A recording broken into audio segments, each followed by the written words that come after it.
तो कैसे हैं आप लोग। एक बार वापस से आपका स्वागत है मेरे चैनल में। और आज हम बात करेंगे स्टेट पॉलिटी एक्ट के एक टॉपिक लोकायुक्त के बारे में।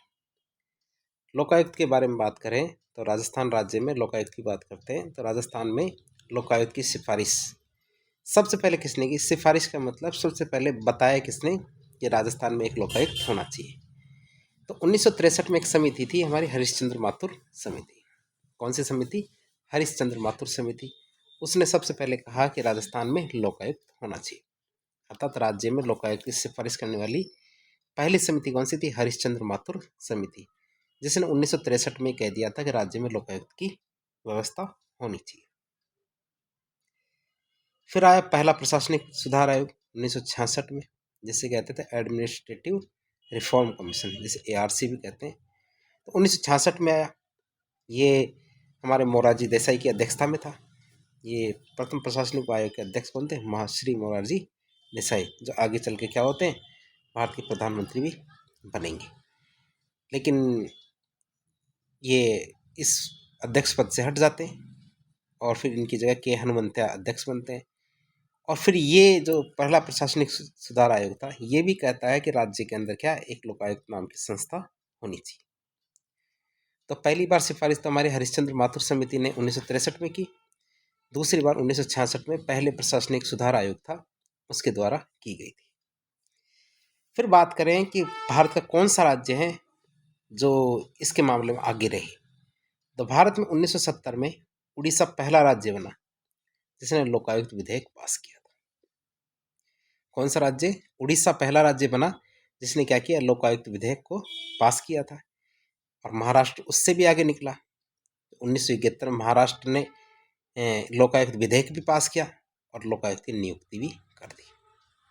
तो आप इस चीज़ को समझे होंगे कि क्या बताना चाहते हैं कि उड़ीसा ने 1970 में विधेयक पास किया। क्या विधेयक पास किया? लेकिन लोकायुक्त के पद को नियुक्त नहीं किया। क्या किया? लोकायुक्त का पद पे किसी को भी नियुक्त नहीं किया। अब महाराष्ट्र ने क्या किया? 1971 में विधेयक भी पास किया, साथ ही साथ लोकायुक्त की नियुक्ति भी दे दी। तो महाराष्ट्र तेजी से आगे निकल गया। अब बात करें लोकायुक्त की, तो लोकायुक्त क्या है? लोकायुक्त क्या है? लोकायुक्त एक सलाहकारी निकाय है, अर्थात एक एजेंसी है जो क्या करती है? सलाह देती है। क्या करती है? सलाह देती है। अब लोकायुक्त की बात करें तो अलग अलग जगह लोकायुक्त को अलग अलग नाम से जाना जाता है। जैसे कि हमारे केरल है, केरल में किस नाम से जाना जाता है? ये पब्लिक मैन के नाम से। तो केरल राज्य में लोकायुक्त को पब्लिक मैन के नाम से जाना जाता है। फिर तमिलनाडु की बात करें तो तमिलनाडु में इससे जाना जाता है कमिश्नर ऑफ इंक्वायरीज। किस नाम से जाना जाता है? कमिश्नर ऑफ इंक्वायरीज के नाम से जाना जाता है। तो तमिलनाडु में लोकायुक्त को कमिश्नर ऑफ इंक्वायरीज के नाम से जाना जाता है। फिर आता है भ्रष्टाचार विरोधी अभिकरण। कौन सी? Anti corruption agency. तो हमारे जम्मू कश्मीर में जो लोकायुक्त है, इसको भ्रष्टाचार विरोधी अभिकरण के नाम से जाना जाता है। तो इस तरह हमने देख लिया कि केरल में तुम्हारा पब्लिक मैन, तमिलनाडु में commissioner of inquiries, Jammu Kashmir में लोकायुक्त को किस नाम से जाना जाता है? भ्रष्टाचार विरोधी अभिकरण के नाम से जाना जाता है। तो अब बात करेंगे हमारे राजस्थान की। राजस्थान में किस तरह ये शुरू हुआ। राजस्थान में लोकायुक्त के पद की बात करते हैं तो राजस्थान में 3 फरवरी 1973 को राजस्थान लोकायुक्त और उप लोकायुक्त अधिनियम 1973 पारित किया गया था। कब? 3 फरवरी 1973 को। तो राज्यपाल के द्वारा अनुमति दी गई। कब? 3 फरवरी 1973 को। अधिनियम का नाम था राजस्थान लोकायुक्त एवं उप लोकायुक्त अधिनियम 1973। फिर 26 मार्च 1973 को राजस्थान लोकायुक्त उप लोकायुक्त अधिनियम 1973 को पर राष्ट्रपति ने भी अनुमति दे दी। तो पहले राज्यपाल ने अनुमति दी। ये तो आपको पता है कि राज्यपाल जब अनुमति देता है तो वह राष्ट्रपति के लिए भी उसको आरक्षित कर सकता है। किसके तहत? अनुच्छेद 200 के तहत। अनुच्छेद 200 के तहत क्या है? राज्यपाल किसी भी विधेयक को जो उसकी नज़र में बहुत ज़्यादा इम्पोर्टेंट होता है, उसको राष्ट्रपति के लिए भी आरक्षित रख सकता है। तो राज्यपाल ने क्या किया? अनुच्छेद 200 के तहत राष्ट्रपति के पास भेजा और हमारे 26 मार्च 1973 को ये जो अधिनियम था राजस्थान लोकायुक्त एवं उप लोकायुक्त अधिनियम 1973। इस पर राष्ट्रपति ने भी अपनी अनुमति दे दी। आगे बात करते हैं। तो सारा काम बढ़िया बढ़िया चल रहा है। तो राजस्थान के फिर पहले लोकायुक्त किसे बनाया गया? न्यायमूर्ति ID दुआ को। तो आप ये याद रखेंगे, राजस्थान के पहले लोकायुक्त कौन बनते हैं? न्यायमूर्ति श्री ID दुआ। फिर राजस्थान के पहले उप लोकायुक्त किसे बनाया गया? KPU मेनन। तो उप लोकायुक्त की बात करते हैं तो एक ही बार बनता है ये।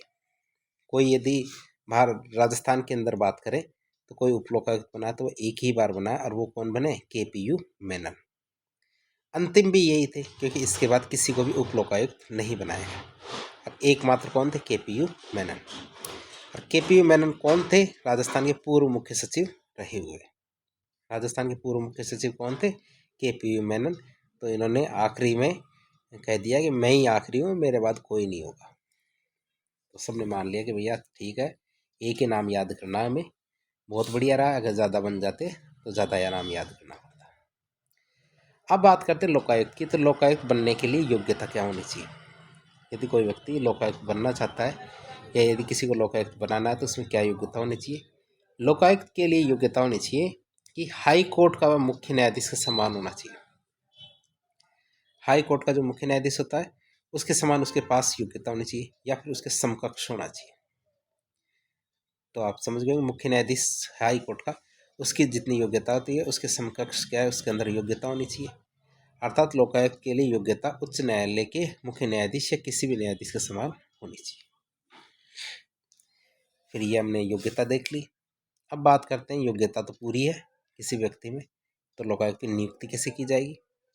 लोकायुक्त की नियुक्ति क्या है? पहले राज्यपाल क्या करेगा? एक समिति बनाएगा। क्या करेगा? एक समिति बनाएगा, और समिति जिसकी सिफारिश करेगी राज्यपाल उस व्यक्ति को लोकायुक्त बनाएगा। राज्यपाल क्या करेगा? सबसे पहले एक समिति बनाएगा, फिर समिति क्या करेगी? राज्यपाल को सिफारिश करेगी, और सिफारिश के बाद राज्यपाल क्या करेगा? लोकायुक्त की नियुक्ति करेगा। तो ये समझ गए होंगे। अब राज्यपाल समिति तो बना लेगा, लेकिन समिति में कौन से लोग होने चाहिए? तो समिति की संरचना ऐसे, एक तो हमारे मुख्यमंत्री होगा उसकी समिति में। क्यों? क्योंकि लोकपाल के अंदर क्या होता है? प्रधानमंत्री। तो वैसा का वैसा इसके अंदर होता है।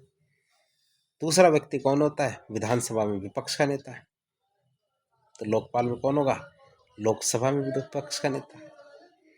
तीसरा, राज्य उच्च न्यायालय का मुख्य न्यायाधीश। तो लोकपाल में क्या होता है? उच्चतम न्यायालय का मुख्य न्यायाधीश या उसका समकक्ष होता है। तो इस तरह मुख्य न्यायाधीश क्या, राजस्थान हाई कोर्ट का ही होना चाहिए, किसी भी हाई कोर्ट का नहीं चलेगा।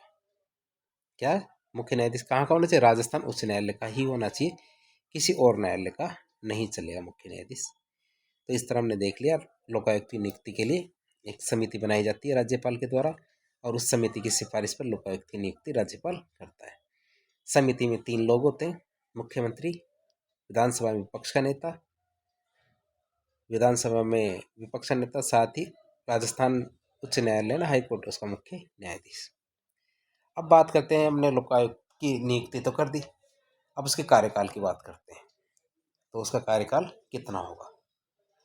तो राजस्थान के अंदर लोकायुक्त का कार्यकाल की बात करें तो राजस्थान में लोकायुक्त का कार्यकाल कितना होगा? 5 वर्ष का। राजस्थान में प्रारंभ में शुरू में क्या करते हैं? लोकायुक्त का कार्यकाल 5 वर्ष था। फिर सन 2018 आया। 18 में क्या किया? लोकायुक्त का कार्यकाल बढ़ा दिया और 5 वर्ष से बढ़ा के 8 वर्ष कर दिया। कहा कि जी लो जिंदगी, खूब जियो, तुम्हारी जमीन जितने जियो, 8 साल तक खूब नौकरी करो। फिर 2019 में कांग्रेस सरकार आई दोबारा, ये बीजेपी सरकार के द्वारा इसे 5 वर्ष से बढ़ाकर 8 वर्ष कर दिया गया। तो 2019 के अंदर फिर कांग्रेस सरकार आती है, वो कहती है कि ये बहुत बड़ा अन्याय है, 8 वर्ष में तो 2 आदमी बन जाएंगे। लोकायुक्त जैसे घटाकर 5 वर्ष कर दिया, ताकि ज़्यादा से ज़्यादा रोजगार को बढ़ाया जा सके। वर्तमान में क्या राजस्थान में लोकायुक्त का कार्यकाल क्या है? 5 वर्ष का ही। अब आगे बात करें, नौकरी लग गई, सब काम हो गए, तो अब तनख्वाह की बात कर लें, क्योंकि सब जगह यही होता है। नौकरी लगने के बाद पहला सवाल क्या आता है? तनख्वाह कितनी मिलेगी? तो तनख्वाह की बात करें, जब मुख्य न्यायाधीश के बराबर उसकी योग्यता होनी चाहिए, तो तनख्वाह भी उतनी ही लेगा वो। तो लोकायुक्त के वेतन और भत्ते की बात करें, जो हाई कोर्ट का जो मुख्य न्यायाधीश है उसको जो मिलता है सब इसको भी मिलेगा, क्योंकि वो कहता है कि मेरे अंदर जब योग्यता उसके बराबर ढूंढ रहे हो आप, तो तनख्वाह भी उससे 1 रुपया कम नहीं लूँगा मैं। ठीक है, तो chief justice of high court, मतलब हमारा जो राजस्थान का हाई कोर्ट है उसका चीफ जस्टिस के बराबर तनख्वाह लूँगा। चलो लगा दिया। अब लगा दिया तो गलत आदमी को लगा दे हम अध्यक्ष या सदस्य के रूप में, तो उसको हटाने का भी कोई तरीका होना चाहिए। तो उसके निष्कासन की क्या प्रक्रिया है वो देख लेते हैं। अब लोकायुक्त को क्या है, 2 मामले होते हैं, कदाचार और असमर्थता, अर्थात यदि वो मिसबिहेव करता है या फिर उसके अंदर इनकैपेबिलिटी है, इनएबिलिटी है। इनएबिलिटी है तो इस मामले में राज्यपाल के द्वारा उसको हटाया जा सकता है, अर्थात राज्यपाल के द्वारा यदि लोकायुक्त को पद से हटाया जाएगा तो निष्कासन का आधार क्या होगा, कदाचार और असमर्थता। ठीक है, और लोकायुक्त को पद से हटाने के लिए सबसे पहले राज्यपाल क्या करेगा, एक समिति का गठन करेगा, जिसका प्रमुख कौन होगा, सर्वोच्च न्यायालय का मुख्य न्यायाधीश या फिर किसी भी राज्य के उच्च न्यायालय का मुख्य न्यायाधीश, दोनों में से कोई भी हो सकता है। ठीक है, तो वो सिफारिश करेगी, यदि वो सही पाती है कि इसने कदाचार और असमर्थता दोनों में सही पाती है, तो लोकायुक्त को राज्यपाल के द्वारा विधानसभा के विशेष बहुमत से हटाया जाएगा। ठीक है, तो ये समझ गए होंगे। तो ये वैसे ही है जैसे हम जज है तो जज पे महाभियोग चलाते कि सबसे पहले विधानसभा में आएगा, फिर विधानसभा से है ना सीधा क्या है कि समिति बनाई जाएगी, समिति का अध्यक्ष सुप्रीम कोर्ट का जो न्यायाधीश होना चाहिए या फिर किसी भी राज्य के। ध्यान रखना ये की पॉइंट है कि न्यायाधीश की बात कर रहे हैं, मुख्य न्यायाधीश की नहीं, सर्वोच्च न्यायालय की। लेकिन हाई कोर्ट की क्या बात करेंगे, मुख्य न्यायाधीश की। तो ये दोनों में से कोई एक होना चाहिए उस समिति का अध्यक्ष, वो यदि सिफारिश करता है तो उसको पद से हटा दिया जाएगा। अब बात करते हैं कि जो लोकायुक्त है वो क्या काम करेगा। उसकी हर साल एक रिपोर्ट बनेगी, कि लोकायुक्त जितना भी काम करेगा उसकी क्या है, हर साल एक रिपोर्ट बनेगी, और वो रिपोर्ट क्या हर साल राज्यपाल को सौंपेगा।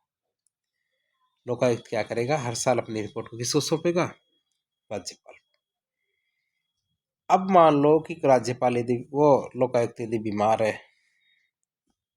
काम करने की योग्य नहीं है, या फिर कोई ऐसी स्थिति आती है जो जैसे विदेश में गया हुआ है, कोई ऐसी स्थिति है, तो हम क्या कर सकते हैं, कार्यवाहक लोकायुक्त की नियुक्ति कर सकते हैं। तो कार्यवाहक लोकायुक्त की नियुक्ति कैसे होगी, कि राज्यपाल यदि अनुरोध करता है किसको, उच्च न्यायालय के मुख्य न्यायाधीश को, तो उच्च न्यायालय का मुख्य न्यायाधीश क्या करेगा, उच्च न्यायालय के न्यायाधीश को, किसी भी न्यायाधीश को क्या है, लोकायुक्त के अतिरिक्त प्रभार दे देगा, कि जब तक हमारा लोकायुक्त ठीक नहीं हो जाता तब तक ये वाला काम तुम देख लो। अर्थात यदि राज्यपाल रिक्वेस्ट करता है तो हाई कोर्ट के मुख्य न्यायाधीश के द्वारा क्या है, उच्च न्यायालय के किसी भी न्यायाधीश को क्या है, उठाकर कार्यवाहक लोकायुक्त के रूप में नियुक्त किया जा सकता है। अब कार्यवाहक लोकायुक्त की नियुक्ति तब तक हो सकेगी जब तक हमारा लोकायुक्त और लोकायुक्त दोनों के पद खाली है। यदि उनकी मृत्यु हो गई तो दोबारा से चुनाव होगा, यदि वो बीमार है तो उनकी नियुक्ति केवल उनके सही होने तक ही होगी। किसकी, कार्यवाहक लोकायुक्त। अब आता है शपथ। इनको शपथ कौन दिलाता है, लोकायुक्त को शपथ राज्यपाल या राज्यपाल के द्वारा नामित कोई भी व्यक्ति दिला सकता है। शपथ कौन दिलाएगा, राज्यपाल दिलवाएगा या राज्यपाल के द्वारा नामित कोई भी व्यक्ति शपथ दिला सकता है। अब त्यागपत्र इस्तीफे की बात करें तो लोकायुक्त क्या अपना त्यागपत्र इस्तीफा राज्यपाल को देता है। किसको देता है, राज्यपाल को देता है कि भैया अपने से बस की नहीं है, अब अपन काम नहीं कर पाएंगे। राज्यपाल भी कहता है जा जी ले अपनी जिंदगी, ऐश कर। अब बात करते हैं लोकायुक्त के क्षेत्राधिकार। क्षेत्राधिकार का मतलब वह जो काम करेगा तो उसका दायरा क्या है, क्या ज्यूरिडिक्शन है, किन किन पर अपना वो काम कर सकता है। लोकायुक्त के क्षेत्राधिकार में कौन कौन लोग आते हैं, सारे मंत्री आएंगे। आप सोचते होंगे मंत्री को क्यों, क्या है ऐसा मंत्री को जो मंत्री को तो शामिल कर लिया, क्या कारण है, क्योंकि हमें पता है मंत्री क्या होते हैं, अपने अपने विभाग के अध्यक्ष होते हैं। यदि मंत्री चाहेगा तो विभाग कभी भी गफला या भ्रष्टाचार नहीं कर सकता। यदि मंत्री ही गफला या भ्रष्टाचार कर रहा है तो विभाग के तो सुबह अल्लाह है। इसलिए लोकायुक्त में सारे मंत्रियों को शामिल किया गया है। दूसरा आता हमारे सचिव या विभाग अध्यक्ष या अन्य लोक सेवक जितने भी हैं उनको शामिल किया गया है। क्योंकि मंत्री से मान लो चूक हो गई या मंत्री भोला है, ना समझ है, तो फिर भ्रष्टाचार करने की जिम्मेदारी किसकी आ जाती है? विभाग अध्यक्ष की। तो वह उसके नाक के तले खूब भ्रष्टाचार करता, तो इसको भी शामिल किया गया है। और जितने भी लोक सेवक है IAS RS सबको इसके अंदर शामिल किया गया है। फिर आता है जिला परिषद के जिला प्रमुख, उप जिला प्रमुख और पंचायत समिति के प्रधान और उप प्रधान। तो ये लोकल बॉडीज की बात कर रहे हैं। पंचायत में लोकल बॉडीज है, तो लोकल बॉडीज है ना, तो उसके अंदर जिला लेवल के जो प्रमुख है, जिला प्रमुख और उप जिला प्रमुख, इसको और पंचायत समिति के प्रधान और उप प्रधान, इन चारों को शामिल किया गया है। क्यों? क्योंकि इनके पास धन बहुत ज्यादा आता है। क्या आता है? धन बहुत ज्यादा आता है, और जहां धन ज्यादा आएगा वहीं भ्रष्टाचार होने की संभावना होती है। जहाँ धन ही नहीं है वहाँ भ्रष्टाचार करके क्या करेंगे? अब जैसे आप सोचेंगे कि यार पंचायत समिति के प्रधान उप प्रधान को तो ले लिया, लेकिन अब सरपंच को इसके अंदर क्यों नहीं लिया? सरपंच को इसके अंदर क्यों नहीं लिया? तो आपको पता होना चाहिए कि सरपंच के पास आते ही कितने पैसे हैं। जब थोड़े से पैसे आते हैं तो थोड़े से पैसों में कितना भ्रष्टाचार होता होगा। तो इस वजह से सरपंच उप सरपंच को शामिल नहीं किया गया। क्यों? क्योंकि वैसे भी वो ज़मीन से जुड़े हुए रहते हैं। फिर पंचायती राज संस्थाओं की जो स्थायी समितियाँ होती हैं उनके जो अध्यक्ष होते हैं इसको इसमें शामिल किया जाता है। अब जब मान लो कि प्रधान उप प्रधान को शामिल कर लिया, जिला प्रमुख और उप जिला प्रमुख को ही शामिल कर लिया पंचायतों में, तो नगर निगम में क्यों छोड़ेंगे? तो नगर निगम के जो महापौर है, मेयर और उप महापौर है, डेप्यूटी मेयर, इनको भी शामिल किया गया है। इनको भी शामिल किया गया है। एक मिनट।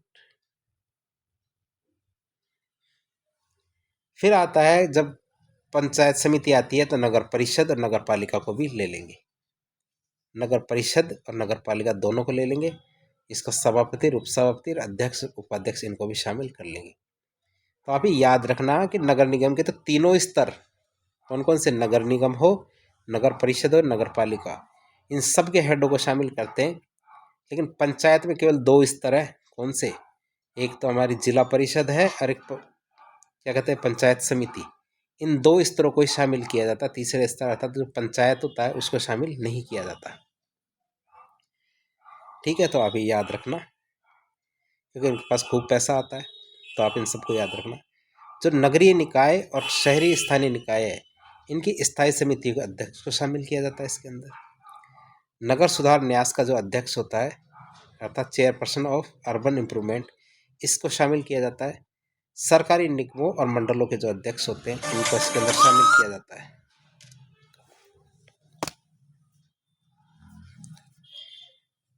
फिर आगे बात करें हम लोकायुक्त की, तो लोकायुक्त के क्षेत्राधिकार से बाहर कौन कौन है? अर्थात लोकायुक्त के क्षेत्राधिकार से बाहर कि वह किन किन की जांच नहीं कर सकता। लोकायुक्त के क्षेत्राधिकार से बाहर कौन कौन से लोग हैं, तो वो देखते हैं। सबसे पहले आता हमारा राज्यपाल। क्यों? क्योंकि राज्यपाल वैसे भी संवैधानिक प्रमुख होता है, इस वजह से लोकायुक्त के क्षेत्राधिकार से बाहर माना जाता है। फिर मुख्यमंत्री को शामिल नहीं किया जाएगा। क्यों? क्योंकि वो एक्सेप्शनल केस होना चाहिए। फिर विधायक के हाथ में क्या होता है जो भ्रष्टाचार करेगा, तो ऐसा माना जाता है, जबकि भ्रष्टाचार तो कोई भी कर सकता है। फिर हमारे सरपंच और उप सरपंच, अर्थात जैसे स्कॉर्पियो वाले होते हैं ना, ये जिनकी कोई भी सरपंच बनता है और लिख देते हैं यह गाड़ी सरपंच की है। फिर दूसरी स्कॉर्पियो निकाली जाती है सरपंच का भाई, फिर तीसरी स्कॉर्पियो निकाली जाती है, फिर लिखता है सरपंच का साला, फिर लास्ट में लिखता है सरपंच का दूर का पड़ोसी, फिर लिखा ली जाती है दूर का परिवार का, मामा का, चाचा का, ताऊ का, ऐसे करके कम से कम एक सरपंच के पीछे 100 स्कॉर्पियो निकाल ली जाती है। लेकिन सरपंच को इसके अंदर शामिल नहीं किया जाएगा। क्यों? क्योंकि वो तो भ्रष्टाचार करेगा ही कैसे। फिर आता है RPSC के जो अध्यक्ष और सदस्य होते हैं उनको क्या है, इसके अंदर शामिल नहीं किया जाता।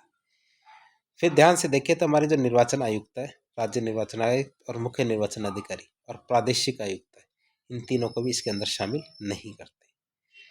कोर्ट के जो कर्मचारी और न्यायाधीश है इसको इसके अंदर शामिल नहीं करते। अधीनस्थ न्यायालय हैं उनके न्यायाधीशों को, साथ ही साथ जो हमारा महालेखाकार है, एजी ऑफिस, अकाउंटेंट जनरल के जो एजी है उसको शामिल नहीं किया जाता राजस्थान के। विधानसभा सचिवालय के जो कर्मचारी उनको शामिल नहीं करेंगे। जो रिटायर हो चुके लोक सेवक उनको शामिल नहीं करेंगे। यार यदि भ्रष्टाचार का मामला 5 साल से ज़्यादा पुराना है तो उसको इसके अंदर कंसिडर नहीं किया जाएगा। तो इस तरह कौन कौन है जिनको शामिल किया जाएगा और किस किस को शामिल नहीं किया जाएगा ये हमने देख लिया है। अब बात करते हैं लोकायुक्त की क्या कार्य है और उनकी क्या क्या भूमिका है। सबसे पहले लोकायुक्त क्या करता है, लोक सेवकों के विरुद्ध अपील और शिकायत प्राप्त करता है। यदि कोई कर्मचारी या अधिकारी भ्रष्टाचार करता है तो लोकायुक्त के पास जाकर उसकी शिकायत की जा सकती है। कैसी होनी चाहिए शिकायत? कि भ्रष्टाचार की शिकायत। अधिकारी ने क्या है, अपने पद का दुरुपयोग किया है, लोक सेवक की सत्यनिष्ठा में कमी है, अर्थात वो जानबूझ के गलत काम कर रहा है या काम करना नहीं चाहता है। लोक सेवक द्वारा किसी को अनुचित नुकसान पहुंचाया गया है। क्या किया गया? अनुचित नुकसान पहुंचाया गया है। तो उस स्थिति में उसके खिलाफ शिकायत की जा सकती है। फिर आती सिविल प्रक्रिया संहिता 1908 की धारा 11(2) के अंतर्गत लोकायुक्त को बहुत सारी शक्तियां दी गई। और वो शक्तियां क्या क्या है भाई? वो उसकी शिकायत तो कर दी है, अब लोक सेवक के को समन कर सकता है या नोटिस जारी कर सकता है। समन का मतलब होता है कि नोटिस जारी करके वह उसको बुला सकता है। तो आप गाना सुनिए, थोड़ा मनोरंजन कीजिए। ये आज हमारे पड़ोस में एक शादी है, उसका डीजे है, और ये हमारे क्षेत्र अधिकार से बाहर है, अर्थात ये तो आपको भी सुनना होगा और हमें भी सुनना होगा।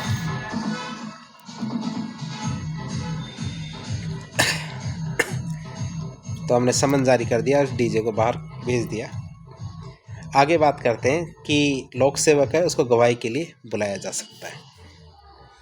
तो किसी सरकारी कार्यालय में क्या है, सरकारी दस्तावेज प्राप्त करने के लिए आदेश दे सकता है लोकायुक्त। तो ये शक्तियाँ क्या है, 11(2) के अंतर्गत जो सिविल प्रक्रिया संहिता है उसके अंतर्गत लोकायुक्त को मिली हुई है कि वह लोक सेवक को समन जारी कर सकता है, नोटिस देकर बुला सकता है, लोक सेवक को गवाही के लिए बुला सकता है और किसी सरकारी कार्यालय से सरकारी दस्तावेज प्राप्त कर सकता है। अब लोक सेवक के विरुद्ध क्या अनुशासनात्मक कार्यवाही के लिए राज्य सरकार या फिर सक्षम प्राधिकारी की अनुशंसा की जा सकती है। ठीक है भाई, किसी के खिलाफ कह सकता है कि इसके खिलाफ कार्रवाई की जाए, और ये किसके तहत कह सकता है? तो हमारा राजस्थान लोकायुक्त और उप लोकायुक्त अधिनियम 1973 की धारा 12 के तहत। और यदि किसी ने गलत शिकायत की किसी के खिलाफ तो उस पर जुर्माना भी लग सकता है और 3 साल की जेल की सजा हो सकती है उसके खिलाफ, जो किसी के खिलाफ दुर्भावनापूर्व शिकायत करता है, अर्थात गलत शिकायत करता है। फिर राज्यपाल को वो हर साल क्या करेगा, अपना प्रतिवेदन देगा, साल भर में उसने क्या क्या कार्य किया, कितनी शिकायतें आई, उन शिकायतों का क्या हुआ। तो उन सब की स्थिति साल में एक बार क्या है, वार्षिक प्रतिवेदन के रूप में देगा। लोकायुक्त भी बन गया, काम भी कर लिया, लेकिन लोकायुक्त में बहुत सारी कमियां भी है। पहली कमी आती है लोकायुक्त के अंदर कि लोकायुक्त केवल एक सलाहकारी संस्था है। कैसी संस्था है? सलाहकारी, अर्थात ये केवल सलाह देता है, यह न तो किसी को सजा दे सकता है न कुछ। और लोकायुक्त की सलाह राज्य सरकार पर किसी भी प्रकार से कोई बाध्यकारी नहीं है, ये राज्य सरकार उसकी सलाह माने यह जरूरी नहीं है। दूसरी बात कि केपीयू मेनन के बाद में उप लोकायुक्त के पद पर किसी को भी नियुक्त नहीं किया गया था, तो उप लोकायुक्त का पद अब भी खाली है। जब शिकायत की जाती है तो शिकायत बहुत लंबे समय तक लंबित पड़ी रहती है, उन शिकायतों पर ध्यान ही नहीं दिया जाता। और देखें, जब हमारा राज्य मानवाधिकार आयोग है उसकी तरह इसके पास जांच दल का भी अभाव है, अर्थात शिकायत तो कर दी तो शिकायत का जांच कौन करेगा? तो जांच करने के लिए लोकायुक्त के पास कोई मशीनरी नहीं है। वार्षिक रिपोर्ट हर साल दी जाती है राज्यपाल को, लेकिन वार्षिक रिपोर्ट को उठाकर साइड में पटक दिया जाता है, अर्थात इस पर न तो कोई चर्चा होती है ना ही कोई बहस होती है। हो सकता है कोई पढ़ता ही ना हो कि रिपोर्ट में क्या लिखा है। फिर सबसे बड़ी बात कि जो काम के आदमी हैं भ्रष्टाचार के, उनको तो इसके अंदर से बाहर कर दिया, अर्थात जो मुख्यमंत्री है विधायक है, सरपंच है, उप सरपंच है, क्या ये भ्रष्टाचार नहीं कर सकते? हाँ, ये भ्रष्टाचार कर सकते। तो इनको विशेष सुविधा क्यों दी गई है? तो इनको भी शामिल किया जाना चाहिए। तो ये हमारी इसके अंदर कमियां है लोकायुक्त के पद पे। अब बात करें तो इसमें हम सुधार भी कर सकते हैं। क्या क्या सुधार किए जाने चाहिए?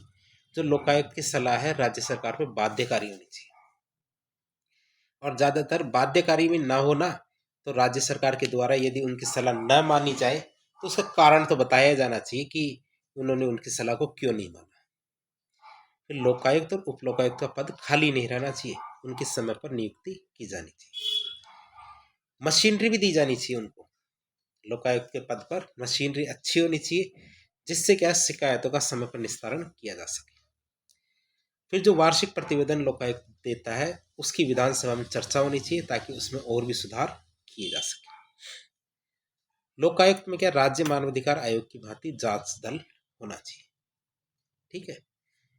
और लोकायुक्त का क्षेत्राधिकार सीमित नहीं किया जाना चाहिए, अर्थात इसके क्षेत्राधिकार में मुख्यमंत्री, विधायक, सरपंच, उप सरपंच और भी जो अधिकारी हैं इनको शामिल किया जाना चाहिए।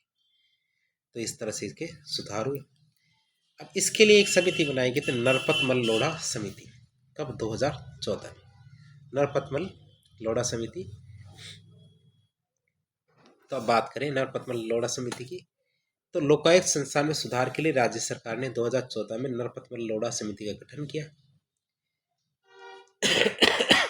अब लोकपाल और लोकायुक्त के संबंध में कुछ विशेष बातें। लोकपाल और लोकायुक्त विधेयक को लोकसभा में सबसे पहले 1968 में पेश किया गया था। विश्व में भ्रष्टाचार को रोकने के लिए पहली संस्थान बनी थी, उसे ओम्बड्समैन कहते थे, जो स्वीडन में बनी थी। स्वीडन में ओम्बड्समैन संस्था 1808-1809 में बनाई गई थी। और ये संस्था का क्या कार्य था? इसका कार्य था राजनीतिक और प्रशासनिक भ्रष्टाचार को रोकना। अब बात करते हैं राजस्थान के लोकायुक्तों की। पहले लोकायुक्त थे हमारे श्री ID दुआ, दूसरे थे हमारे DP गुप्ता, तीसरे ML जोशी, चौथे हमारे KS सिद्धू, अगले थे हमारे ML श्रीमल, PD कुदाल, MB Sharma, VS Dave, MB Sharma, मिलाप चंद्र जैन, GL गुप्ता, SS कोठारी और प्रताप कृष्ण लोहरा। तो ये हमारे जो लोकायुक्त है। और ये तो क्या है, समकालीन है। समकालीन का अर्थ जिस समय आप ये वीडियो देख रहे, पढ़ रहे, तो इसमें क्या है कि यदि लोकायुक्त का पद चेंज भी हो जाए तो आप इसको अपने अनुसार अपने नोट्स में ऐड कर लीजिएगा। तो ये 3 मार्च 2021 से कौन है? प्रताप कृष्ण लोढ़ा। तो इस तरह आज के लेक्चर में हमने लोकायुक्त के पद के बारे में देखा, उनकी सारी पहलुओं को जानने का प्रयास किया। तो इस प्रकार के इन्फॉर्मेटिव वीडियोस देखने के लिए हमारे चैनल से जुड़े। वीडियो पसंद आता तो वीडियो को लाइक करें, चैनल को सब्सक्राइब करें, अपने दोस्तों के साथ शेयर करें, ताकि इस प्रकार की जो मुहिम है इसको आगे बढ़ाया जा सके।